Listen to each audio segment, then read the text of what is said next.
नमस्कार। धनुका आदर्श विद्या मंदिर online class में आप सभी का स्वागत है। आज हम कक्षा 6 के हिंदी विषय के पाठ 3 का अध्ययन करेंगे। पाठ का नाम है नादान दोस्त। नादान दोस्त इसके रचयिता है प्रेमचंद। अब हम कहानी शुरू करते हैं कि केशव के घर कॉर्निस के ऊपर एक चिड़िया ने अंडे दिए थे। केशव और उसकी बहन श्यामा दोनों बड़े ध्यान से चिड़िया को वहाँ आते जाते देखा करते।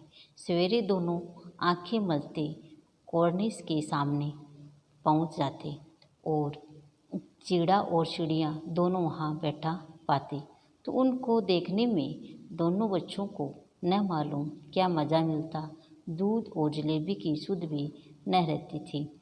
दोनों के दिल में तरह तरह के सवाल उठते। अंडे कितने बड़े होंगे, किस रंग के होंगे, कितने होंगे, क्या खाते होंगे, उनमें से बच्चे किस तरह निकल आएंगे, बच्चों के पर कैसे निकलेंगे, घोंसला कैसा है। लेकिन इन बातों का जवाब देने वाला कोई नहीं। न अम्मा को घर के काम धंधों से फुर्सत थी, न बाबूजी को पढ़ने लिखने से।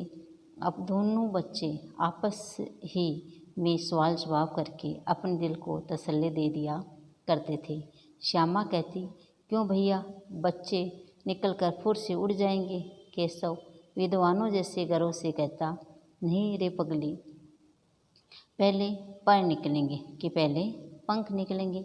बगैर पंखों के बेचारे कैसे उड़ेंगे। श्यामा बोली कि बच्चों को क्या खिलाएगी बेचारी। श्यामा ने कहा कि बच्चों को चिड़िया बेचारी क्या खिलाएगी। केशव इस पेचीदा सवाल का जवाब कुछ नहीं दे सकता था और इस तरह 3-4 दिन गुजर गए और दोनों बच्चों की जिज्ञासा दिन प्रतिदिन बढ़ती जाती थी। अंडों को देखने के लिए भी अधीर या बेचैन उठते थे। उन्होंने अनुमान लगाया कि अब जरूर बच्चे निकल आए होंगे। बच्चों के चारे का सवाल अब उनके सामने आ खड़ा हुआ। चिड़िया बेचारी इतना दाना कहाँ पाएगी, सारे बच्चों का पेट भरे, जिससे कि सारे बच्चों का वो पेट भर सके, इतना दाना वह कहाँ से लाएगी। तो वो गरीब बच्चे भूख के मारे चूं चूं करके मर जाएंगे। और इस मुसीबत का अंदाज़ा करके दोनों घबरा उठे और दोनों ने फैसला किया कि कॉर्निस पर थोड़ा सा दाना रख दिया जाए। श्यामा खुश होकर बोली, तब तो चिड़ियों को चारे के लिए कहीं उड़कर न जाना पड़ेगा। न केशव ने कहा, नहीं, तब क्यों जाएगी। श्यामा बोली, क्यों भैया, बच्चों को धूप न लगती होगी। केशव का ध्यान इस तकलीफ की तरफ न गया था। बोला, जरूर तकलीफ हो रही होगी, बेचारे प्यास के मारे तड़पते होंगे, ऊपर छाया भी तो कोई नहीं। आखिर यही फैसला हुआ कि घोंसले के ऊपर कपड़े की छत बना देनी चाहिए और पानी की प्याली और थोड़ी सी चावल रख देने का प्रस्ताव भी स्वीकृत हो गया और दोनों बच्चे बड़े चाव से काम करने लगे। श्यामा माँ की आंख बचाकर मटके से चावल निकाल लाई और केशव ने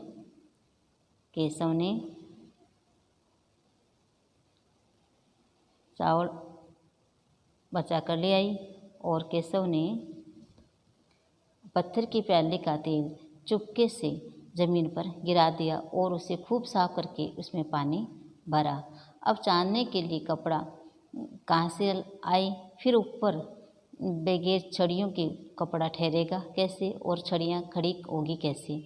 केशव बड़ी देर तक इसी उधेड़बुन में रहा। आखिरकार उसने यह मुश्किल भी हल कर दी कि श्यामा से बोला कि जाकर कूड़ा फेंकने वाली टोकरी उठा लाओ और अम्मा जी को मत दिखाना। श्यामा बोली कि वह तो बीच से फटी हुई है और उसमें से धूप न जाएगी, कि उसमें धूप आएगी और वह छाया उसके उन बच्चों के लिए नहीं होगी। तो केशव ने झुंझला कर कहा, तो टोकरी तो ला, मैं उसका सुराग सुराख बंद करने की कोई हिकमत निकाल लूँगा। केशव ने झुंझला कर क्या कहा कि तुम टोकरी तो लेकर आओ और उसमें जो सुराख है उसे बंद करने के मैं कोई उपाय निकालूंगा। तो श्यामा दौड़कर टोकरी लाई और केशव ने उसके सुराग में थोड़ा सा कागज़ ठूंस दिया और तब टोकरी को एक टहनी से टिकाकर बोला, देख देख ऐसे ही घोंसले पर उसकी आड़ कर दूंगा, तब कैसी धूप आएगी। तो श्यामा ने दिल में सोचा, भैया कितनी चालाक है। और गर्मी के दिन थे, दोपहर। बाबूजी दफ्तर गए हुए थे। अम्मा दोनों बच्चों को कमरे में सुलाकर खुद सो गई और लेकिन बच्चों की आँखों में आज नींद कहाँ। और अम्मा जी को बहलाने के लिए दोनों दम रोके आंखें बंद किए मौके का इंतज़ार कर रहे थे। जो ही मालूम हुआ कि अम्मा जी अच्छी तरह से सो गई है, दोनों चुपके से उठे और बहुत धीरे से दरवाजे की सिटकनी खोलकर बाहर निकल आई तो अंडों की हिफाजत की तैयारियां शुरू होने लगी। तो केशव कमरे से एक स्टूल लाया और लेकिन जब उसे काम न चला तो नहाने की एक चौकी लाकर स्टूल के नीचे रखी और डरते डरते स्टूल पर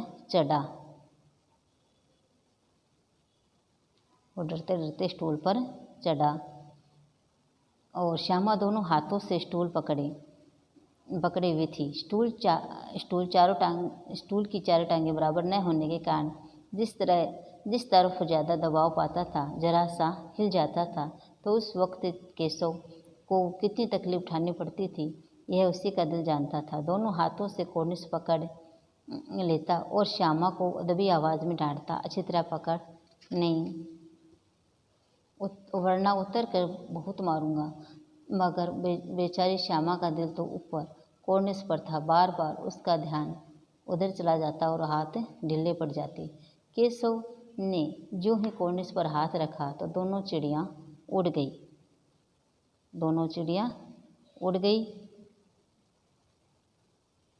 ये देखो यहाँ है, केशव ने जो ही हाथ रखा और दोनों चिड़ियाँ फुर से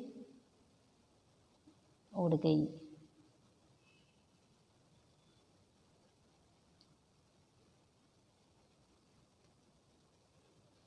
और उड़ के केशव ने देखा कोर्निस पर थोड़े तिनके बिछे हुए हैं और उन पर 3 अंडे रखे हुए हैं। और जैसे घोंसले उसने पेड़ों पर देखे थे वैसे कोई घोंसला नहीं है। श्यामा ने नीचे से पूछा कि ये बच्चे हैं भैया, कि भैया कितने बच्चे हैं। तो केशव ने कहा 3 अंडे हैं, अभी बच्चे नहीं निकले। श्यामा बोली, जरा हमें दिखा दो भैया कितने बड़े हैं। केशव ने कहा दिखा दूंगा, पहले ज़रा चिथड़े लिया और नीचे बिछा दूँ। चिथड़े का अर्थ है फटा पुराना कपड़ा। कि बेचारे अंडे तिनकों पर पड़े हैं।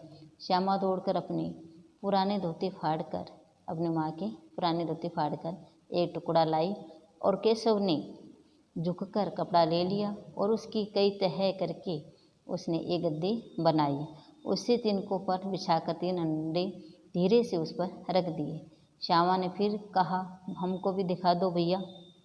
श्यामा ने क्या कहा कि हमको भी दिखा दो भैया। तो केशव बोला दिखा दूंगा, पहले ज़रा वह टोकरी तो दे दो, ऊपर छाया कर दो। और श्यामा ने टोकरी नीचे से थमा दी और बोली अब तुम उतर जाओ, मैं भी तो देखूं। केशव ने टोकरी को टहनी से टिकाकर कहा जा दाना और पानी की प्याली ले आ, मैं उतर आऊँ तो तुझे दिखा दूंगा। श्यामा प्याली और चावल भी लाई। केशव ने टोकरी के नीचे दोनों चीज़ें रख दी और आहिस्ता से उतर आया। श्यामा ने गिड़गिड़ा कर कहा अब हमको बिछड़ा दो भैया। तो केशव बोला तू गिर पड़ेगी। श्यामा तुम गिर पड़ोगी। और श्यामा ने कहा नहीं गिरूंगी भैया, तुम नीचे से पकड़े रहना। केशव ने बोला न भैया कहीं तुम गिरा पड़ी तो अम्मा जी मेरी चटनी ही कर डालेगी, कहेगी कि तूने ही चढ़ाया था। क्या करेगी देखकर। अब अंडे बड़े आराम से हैं, जब बच्चे निकलेंगे तो उनको पालेंगे। दोनों चिड़ियाँ बार बार कॉर्निस पर आती थी और बगैर बैठे ही उड़ जाती थी। केशव ने सोचा कि हम लोगों के डर से नहीं बैठती है। स्टूल उठाकर कमरे में रखाया और चौकी जहाँ की थी वहाँ रख दी। श्यामा ने आँखों में आंसू भरकर कहा, तुमने मुझे नहीं दिखाया, मैं अम्मा जी से कह दूँगी। केशव बोला, अम्मा जी से कहेगी तो बहुत मारूंगा, कह देता हूँ। श्यामा बोली, तो तुमने मुझे दिखाया क्यों नहीं? तो केशव बोला, गिर पड़ती तो 4 सर न हो जाते। श्यामा बोली कि हो जाते। देख लेना, मैं अम्मा जी को कह दूँगी। इतने में कोठरी का दरवाज़ा खुला और अम्मा ने धूप को बचाते हुए धूप से आँखों को बचाते हुए कहा, तुम दोनों बाहर कब निकल आए? मैंने कहा न था कि दोपहर को न निकलना। किसने किवाड़ खोला? किवाड़ केशव ने खोला था। लेकिन श्यामा ने माँ से यह बात नहीं कही तो उसे डर लगा कि भैया पीट जाएंगे, कि उसे यह डर लगा कि अम्मा भैया को मारेगी। तो केशव दिल में काँप रहा था और कि कहीं श्यामा कह न दे।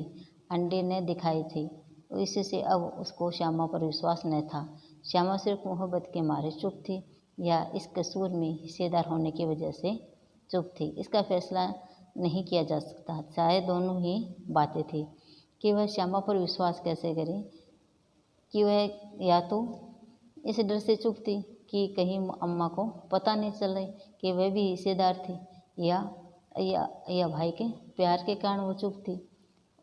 दोनों ही बातें थी। तो माँ ने दोनों को डांट डपट कर फिर कमरे में बंद कर दिया और आप धीरे धीरे होने पंखा जलने लगे। अभी सिर्फ 2 बजे थे कि बाहर तेज लू चल रही थी। अब दोनों बच्चे को नींद आ गई थी। 4 बजे एकाएक श्यामा की नींद खुली। किवाड़ खुले हुए थे। वह दौड़ी हुई कॉर्निस के पास आई और ऊपर की तरफ ताकने लगी। टोकरी का पता न था। स्वयं से उसकी नज़र नीचे गई और वह उल्टे पाँव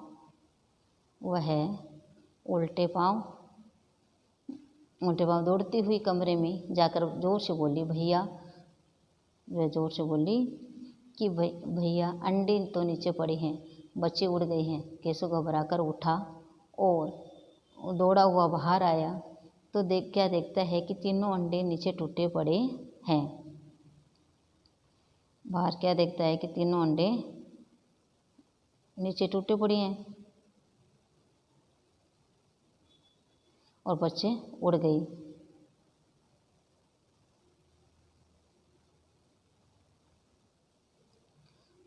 केशव घबराकर उठा और दौड़ा हुआ बाहर आया तो देखता है कि नीचे टूटे पड़े हैं और उनसे कोई चूने की चीज़ बाहर निकल आई है और पानी की प्याली भी एक तरफ टूटी पड़ी है।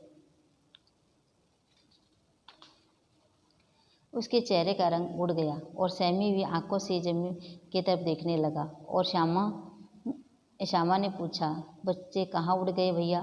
तो केशव ने करुण स्वर में कहा, अंडे तो फूट गई।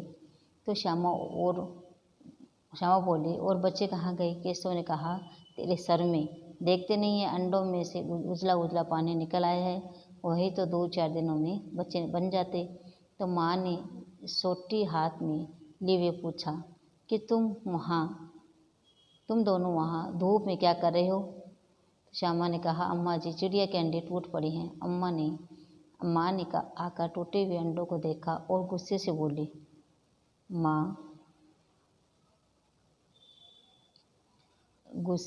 बोली, तुम लोगों ने अंडों को छुआ होगा। तो अब तो श्यामा को भैया पर जरा सा भी तरस न आया और उसी ने शायद अंडों को इस तरह रख दिया है कि वह नीचे गिर पड़े। उसे सजा मिलनी चाहिए। बोली, इन्होंने अंडों को छेड़ा था अम्मा जी। माँ ने केशव से पूछा, अरे क्यों रे? केशव वेगी बिल्ली बना खड़ा रहा। केशव बिग्गी बिल्ली बना हुआ खड़ा रहा। और माँ बोली, तुम वहाँ पहुँचा कैसे? तो श्याम माँ बोले, चौकी पर स्टूल रखकर चढ़े अम्मा जी। केशव, तू स्टूल थामे नहीं खड़ी थी? श्याम केशव बोला कि तुम स्टूल थामे नहीं खड़ी थी श्याम। श्यामा बोली, तुम ही ने तो कहा था। तो माँ बोली कि तुम इतना बड़ा हुआ और तुझे अभी इतना भी मालूम कि छूने से चिड़िया के अंडे गंदे हो जाते हैं। चिड़िया फिर उन्हें नहीं सहती। श्यामा ने डरते डरते पूछा, तो क्या चिड़िया ने अंडे गिरा दिए अम्मा जी? और माँ ने कहा, क्या करती? केशव के सिर इसका पाप पड़ेगा। और हाय है तीन जाने ले दुष्ट ने। केशव बोला कि केशव रोनी सूरत बनाकर बोला, मैंने तो सिर्फ अंडों को गद्दी पर रख दिया था अम्मा जी। माँ को हंसी आ गई और मगर केशव को कई दिनों तक अपनी गलती पर अफसोस होता रहा। अंडों की हिफाजत करने के जोग में उसने उनका सत्यानाश कर डाला। इसे याद कर वह कभी कभी रो पड़ता। दोनों चिड़िया फिर वहाँ फिर न दिखाई दी। धन्यवाद। आज बस इतना ही।